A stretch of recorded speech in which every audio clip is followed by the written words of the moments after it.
Direction à présent la Bretagne, dans le nord-ouest de la France, où un ostréiculteur d'origine kenyane a trouvé sa place dans une exploitation réputée.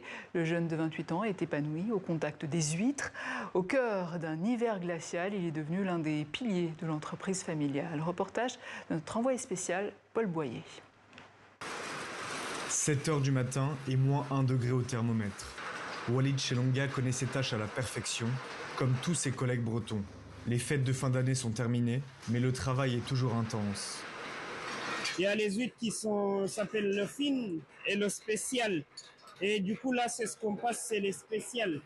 Tu ne peux pas le savoir par regard, mais si tu l'ouvres, tu verras que dedans, ils sont grosses, les spéciales. Dans cette entreprise à la renommée mondiale, 20 salariés s'activent, dont Alimana, la femme de Walid. Enceinte de 3 mois, elle est aujourd'hui au triage. J'ai trié, j'ai cherché les mortes et les collets. Les collets, c'est les doubles comme ça. J'ai trié les plates aussi. Du coup, je laisse passer tous les creuses. Les creuses, c'est les comme ça.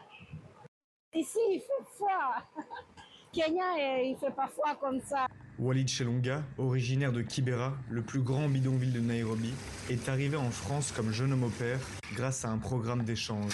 L'ostréiculture, découverte sur les conseils d'un ami, était une opportunité à saisir, même si cette activité requiert une adaptation express. Ils ne savaient pas que la marée il sera base et il monte, quoi. Je pensais que l'eau il reste comme il est. Les marées, c'est bien, tu prends l'air. Et même quand il fait froid ou il y a la pluie, tu te sens bien, quoi. Tu te sens vivant. C'est ma place ici. Parce que la mer et tout, c'est bien. Caroline Madec, issue d'une famille d'ostréiculteurs depuis 5 générations, lui a donné sa chance en 2021. Quelque temps après, il obtient son titre de séjour. On peut être qu'admiratif de gens comme ça, motivés, en mouvement et toujours sympa.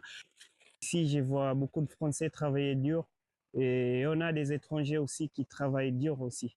Ce travail-là, comme une passion, quoi, pour moi. Et c'est pour ça que j'avais envie de rester. Dans ce métier physique et exigeant qui peine à embaucher, à l'Anilis, Walid fait figure d'exemple à suivre.